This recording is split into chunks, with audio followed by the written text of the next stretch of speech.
குருவின் தினம் ஒரு சூடுகளில் மௌன குரு இன்றைய வார்த்தையில் இந்த வார்த்தை எல்லோருக்கும் எப்பேற்பட்ட ஒரு விளக்கத்தை தருதுங்கிறதுக்கான மாபெரும் அர்த்தம் எல்லோருக்குள்ளேயும்.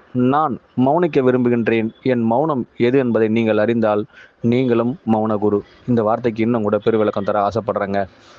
ஒரு சராசரி மனிதன் இந்த உலகத்தையே அவன் ரசிக்கணும்னு நினச்சி ஒரு இடத்துக்கு பயணிக்க போனானாங்க. அப்படி பயணித்த ஒவ்வொரு இடங்கள்லையும் அவனுக்கு கிடைச்ச அனுபவங்களின் உள்ளிருப்பு எப்படியெல்லாம் அவனுக்குள்ளேயே வேலை செய்யுதுன்னு அவன் நினைவு இருக்க ஆசைப்பட்டானாங்க.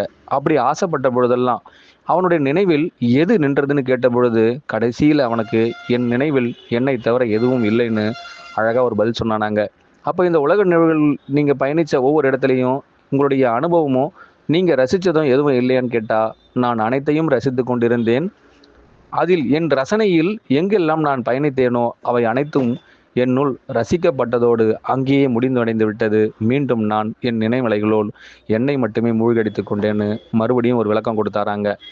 இதே போன்று அவருக்கான ஒரு துன்பம் ஒன்று கொடுக்கும் பொழுது அதையும் அவர் எப்படி எடுத்துக்கிட்டாருன்னு கேட்டால், அவருடைய இன்பமாகட்டும் துன்பமாகட்டும் மீண்டும் மீண்டும் அதே சஞ்சலம் என்ற வார்த்தைக்குள் அவர் சென்றாலும் சரிங்க, நினைவு கூறுதல்ல அவரோடு எதை நினைத்து பார்க்கின்றாரோ அப்பொழுது அது வெளிப்பட்டால் அது அவர் எண்ணமாய் இருக்கட்டும், அதில் அவரையே நினைத்தால் அது அவருடன் எண்ணமாய் இருக்கட்டும்னு சொல்லி ஒரு விடுகதையான விளக்கத்தை கொடுத்தாராங்க.